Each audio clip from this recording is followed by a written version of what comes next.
আজি আমি পঞ্চায়ত আৰু গ্ৰামোন্নয়ন বিভাগৰ বিভিন্ন আঁচনি সন্দৰ্ভত ইতিমধ্যে পৰ্যালোচনা কৰিলোঁ আৰু পৰ্যালোচনা কৰাৰ শেষত ইতিমধ্যে আমি সন্তোষজনকভাৱে গোৱালপাৰা জিলাখন আগবাঢ়িছে বুলি আমি নিশ্চিত হৈছোঁ। কেইবাটাও বিষয় লৈ পেলাই গোৱালপাৰা জিলাখন যিহেতু আগবাঢ়িছে আৰু এই ক্ষেত্ৰত যিহেতু আমাৰ দুগৰাকীকৈ মন্ত্ৰী মাননীয় অজন্তা নেওগ ডাঙৰীয়ানী, মাননীয় আমাৰ অতুল বৰা ডাঙৰীয়াকে আদি কৰি বিধায়কসকলৰ আৰু লগতে জিলা প্ৰশাসনৰ আয়ুক্তকে আদি কৰি সকলোৰে সহায় সহযোগত আৰু জনসাধাৰণৰ সহায় সহযোগত সুন্দৰকৈ আশানুৰূপভাৱে আমি দ্বিতীয় তৃতীয় স্থানত উপস্থিত হ'বলৈ সক্ষম হৈছোঁ গোৱালপাৰা আমাৰ গোলাঘাট জিলাখন। আৰু ঠিক তেনেকুৱাকৈ প্ৰধানমন্ত্ৰী আৱাস যোজনাৰ ক্ষেত্ৰতো ইতিমধ্যে আমি প্ৰায় 97,170জন মানুহক আমি ঘৰ প্ৰদান কৰিছোঁ আৰু এইখিনিৰ ভিতৰত আমাৰ প্ৰায় 65,000তকৈ অধিক ঘৰ ইতিমধ্যে নিৰ্মাণ হৈছে। বাকী 33,000 ঘৰ ইতিমধ্যে নিৰ্মাণ কাৰ্য চলি আছে আৰু 33,000 ঘৰ আগন্তুক দিনত 30 অক্টোবৰৰ ভিতৰত আজি আমি সভাত সিদ্ধান্ত লৈছোঁ যে 30 অক্টোবৰৰ ভিতৰত আমাৰ সম্পূৰ্ণ 97,000 ঘৰ যাতে আমি সম্পূৰ্ণ কৰিব পাৰোঁ তাৰ কাৰণে লক্ষ্য আজি নিৰ্ধাৰণ কৰিছোঁ। আমাৰ বিশেষকৈ আমাৰ যি মহিলা মুখ্যমন্ত্ৰী উদ্যমিতা আঁচনিৰ জৰিয়তে আমি প্ৰায় এইখন জিলাৰ 1,42,800গৰাকী মহিলাক লাখপতি বাইদেউ বনোৱাৰ কাৰণে ইতিমধ্যে আমি চূড়ান্ত তালিকা আমি ঠিক কৰিছোঁ। মাননীয় মুখ্যমন্ত্ৰী ডক্টৰ হিমন্ত বিশ্ব শৰ্মা ডাঙৰীয়াৰ যি অভিলাষী আঁচনি, তেখেতৰ মূলগতভাৱে কথা এটাই যে আমি যিমানে ইঞ্জিনিয়াৰিং কলেজ, মেডিকেল, দলং, ৰোড আমি নবনাওঁ কিয়, যেতিয়ালৈ মহিলাসকলক আমি আত্মনিৰ্ভৰ কৰিব নোৱাৰিম তেতিয়ালৈ আমি সমগ্ৰ অসমখন আত্মনিৰ্ভৰ কৰিব নোৱাৰিম।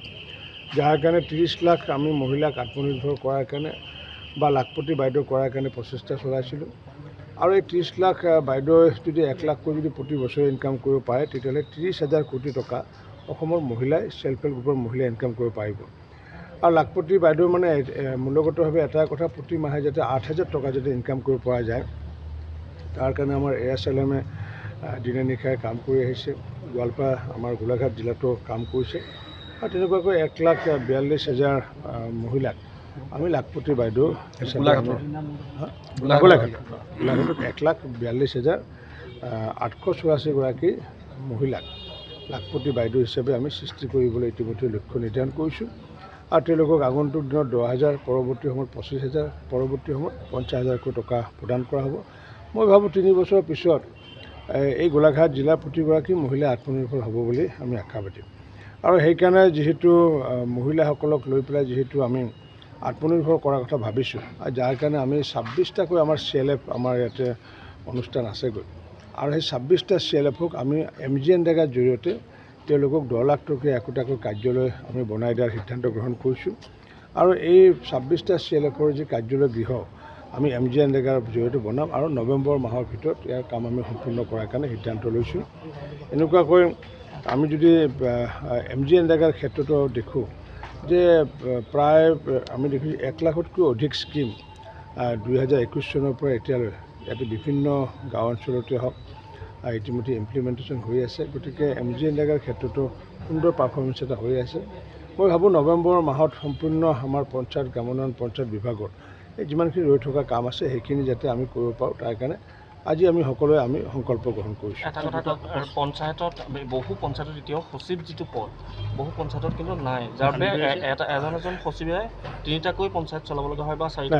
সেই বিষয়টো হয়। পূৰ্বতে আমাৰতো এনেকুৱা আছিলে, আমাৰতো BDO বহু কম আছিলে, কিন্তু এতিয়া BDO আমাৰ সম্পূৰ্ণ ব্লকতে আমি BDO নিযুক্তি দিছোঁগৈ। প্ৰায় আমাৰ 458টাতকৈ অধিক আমাৰ পঞ্চায়তৰ সচিবৰ কাৰণে ইতিমধ্যে বিজ্ঞাপন দিয়া হৈ গৈছে। আগন্তুক দিনত প্ৰায় 500গৰাকী পঞ্চায়তৰ সচিবক আমি নিযুক্তি দিব পাৰিম আৰু লগতে আমি প্ৰায় কেইবা হাজাৰ পঞ্চায়তৰ আমাৰ যি ঠিকাভিত্তিক যিবোৰ আমাৰ পোষ্ট আছে সেইবোৰৰ কাৰণে ইতিমধ্যে অনুমোদন ইতিমধ্যে আমাৰ মুখ্যমন্ত্ৰী ডাঙৰীয়াই জনাইছে। গতিকে মই ভাবোঁ আগন্তুক দিনত পঞ্চায়তৰ কাম কাজ কৰাৰ কাৰণে আমাৰ বিশেষ অসুবিধা নহ'ব। আমি পঞ্চায়তৰ সচিবসমূহ পোৱাৰ পিছত আৰু লগতে ঠিকাভিত্তিক যিবোৰ কণ্ট্ৰেকচুৱেল ষ্টাফ আমি কেইবা হাজাৰ আমি ল'ম বুলি সিদ্ধান্ত গ্ৰহণ কৰিছোঁ, তেতিয়া আমাৰ কামবোৰ নিয়াৰিকৈ চলাব পাৰিম বুলি আমি ভাবিছোঁ।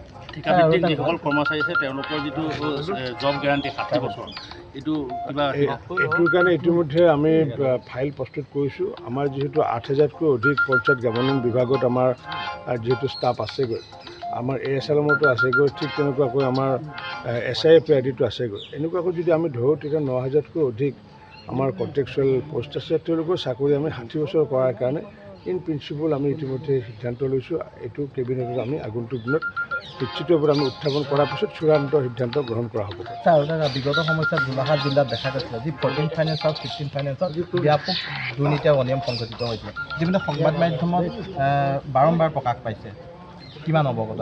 এতিয়া মই স্পেচিফিক যদি আজি মোক আপুনি ক'লেহেঁতেন, মই স্পেচিফিক এতিয়া মই আয়ুক্ত ডাঙৰক সুধিব পাৰিলোহেঁতেন। কিন্তু মই 15 ফাইনেন্স বা 14 ফাইনেন্সৰ আজি মই ৰিভিউ লৈছোঁ, বিশেষকৈ 21 চনৰ পিছত যিবোৰ কাম তাত ইতিমধ্যে জিলা পৰিষদত বা আঞ্চলিক পঞ্চায়তৰ ক্ষেত্ৰত বেছি কাম কৰিবলগীয়া নাই। আৰু ইয়াৰ কাৰণে আজি আমি নিৰ্দেশ দিছোঁ যে আগন্তুক দিনত জিলা পৰিষদৰ প্ৰায় 52টা কাম আমাৰ এতিয়াও অনগোয়িং চলি আছে। সেই 52টা কামৰ যিসকল সভাপতি আছিলে কনষ্ট্ৰাকশ্যন কমিটিৰ সভাপতিসকলক মাতি আনি DC আৰু চাৰ্কুল অফিচাৰ DC আৰু আমাৰ CO মাতি আনি পেলাই সভা কৰিব। ঠিক তেনেকুৱাকৈ 160টামান কাম আঞ্চলিক পঞ্চায়তত কাম চলি আছে, সম্পূৰ্ণ কৰিব পৰা নাই। সেইকেইটা কামৰ কাৰণেও আমি ইতিমধ্যে BDOসকলক আৰু COক নিৰ্দেশ দিছোঁ যাতে কনষ্ট্ৰাকশ্যন কমিটিৰ চেয়াৰমেনসকল যিহেতু ৰেছপনচিবল এইটোৰ কাৰণে, গতিকে সেইকাৰণে তেওঁলোকক আমি কামখিনি শীঘ্ৰে কৰিবলৈ আমি আহ্বান জনাইছোঁ।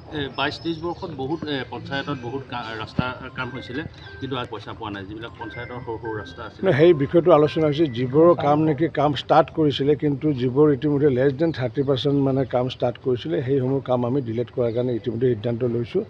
কাৰণ কাম এটা বছৰত কাম দিয়াৰ পিছত 21 চনৰ কাম এতিয়াও MGNৰেগাত শ্ব' হৈ আছে অনগোয়িং বুলি। কাৰণ কিয় 30%ৰ তলত কোনোবাই হয়তো 10% কাম কৰি পেলাই সেইটো কামটো ৰখাই থৈ দিছে, যাৰ কাৰণে আমাৰ পৰৱৰ্তী সময়ত পঞ্চায়তত নতুনকৈ ফাণ্ড দিয়া অসুবিধা হৈছে। কাৰণ কিয় আমি একেলগে 20টাতকৈ অধিক আমি স্কিমৰ এগেইনষ্টে আমি ফাণ্ড দিব নোৱাৰোঁ।